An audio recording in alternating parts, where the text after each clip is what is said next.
अस्सलाम वालेकुम जी, मैं हूँ महावर शजाज और आप मुझे देख रहे हैं मेरे यूट्यूब चैनल के ऊपर। और आज जिस ड्रामे के बारे में बात कर रही हूँ उसका नाम है डंक, और मैं डंक की 8th एपिसोड के बारे में बात करूंगी।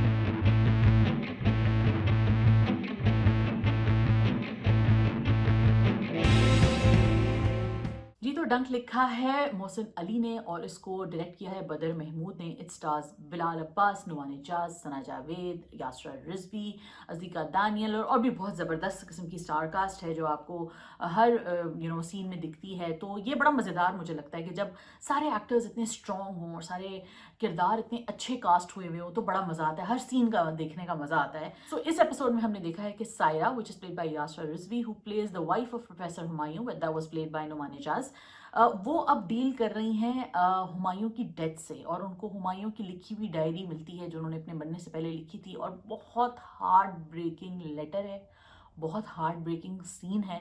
और मैं बता नहीं सकती, मैं आंसुओं से रो रही थी जब मैंने वो सीन देखा था। और मैं अभी भी मैं सोचती हूँ तो I just immediately feel sad. What a performance by Yasra Rizvi, मतलब कमाल कर दिया उन्होंने। और इतना दिल टूटता है वो पूरे लेटर पढ़ के, and the way that brother Mahmood has shot it, like every piece of tragedy he sort of breaks it down, and then you see a life falling apart, you see a family falling apart, and that's just heartbreaking. And in an interview Yasser also talked about how she went through, उन्होंने study किया उसकी पूरी life को, जिसके ऊपर ये based है, जो माँ कॉलेज का जो प्रोफेसर है उसके ऊपर की लाइफ बेस्ड थी, स्टोरी बेस्ड थी। तो मतलब आपको दिख रहा है, उनका काम दिख रहा है, उनकी एफर्ट दिख रही है। दूसरी तरफ आपको बिलाल अब्बास का जो काम दिखता है उसमें एक अजीब किस्म का मैग्निफिसेंट किस्म की सटलिटी है जो ये लड़का हमेशा करता है। हर ड्रामे में वो ये करते हैं, वो हर ड्रामे में कुछ डिफरेंट लेकर आते हैं अपनी परफॉर्मेंस में। तो बिलाल का काम जो है वो इतना अमेजिंग है, इतना अमेजिंग है कि मैं बता नहीं सकती। और इसलिए क्योंकि वो हर शो भी जो करते हैं ना उसमें मुझे सरप्राइज करते हैं, कोई एक ऐसी चीज़ लेकर आते हैं, अपना कोई ऐसा साइड लेकर आते हैं, और चॉइस भी करते हैं वैसे रोल्स की जो हर दफ़ा उन्हें कुछ डिफरेंट चैलेंजेस देता है। ऑल्दो इनिशियली ऐसा ही लगा था कि ये वही यंग लड़का प्ले कर रहे हैं, बदतमीज सा, जो एक चीख में भी जो उनका एक था अवतार, लेकिन बहुत कुछ डिफरेंट है।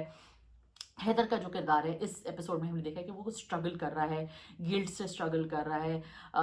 वो उससे अमल से बात करने की भी कोशिश करता है लेकिन उससे फिर भी कुछ हासिल नहीं होता, और अपनी फैमिली से थोड़ा बहुत बात करने की कोशिश करता है लेकिन that also doesn't work out. So you see के उसके पीछे एक और कहानी चल रही है, उसके साथ कुछ और हो रहा है।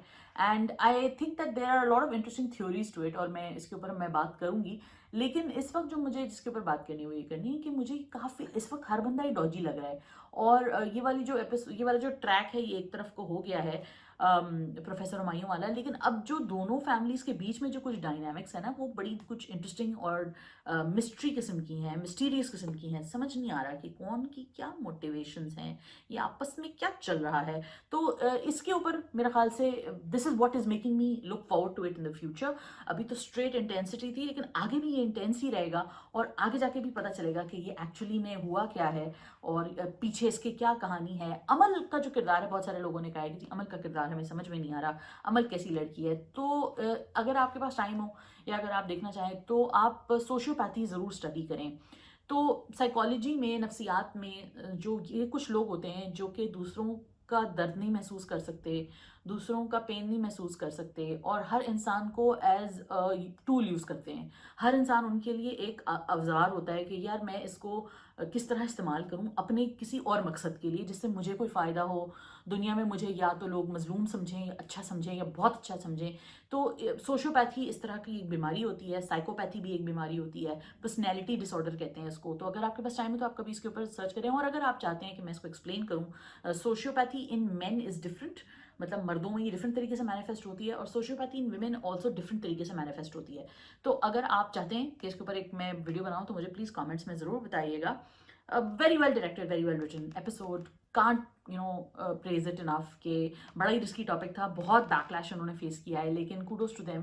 आर्टिस्ट का यही काम होता है कि वो जब बैकलैश भी फेस करें तो भी वो एक चीज़ पे अपने खड़े रहें। So let me know what you guys thought apart from this, and बताएं कि अगर आप चाहते हैं कि मैं सोशियोपैथी साइकोपैथी एक्सप्लेन करूं, और ये भी देखें कि आपकी क्या थ्योरीज हैं, आप मुझे बताएं कि आपकी क्या थ्योरीज हैं कि आगे क्या होगा। Thank you for watching once again, and खुदा हाफिज।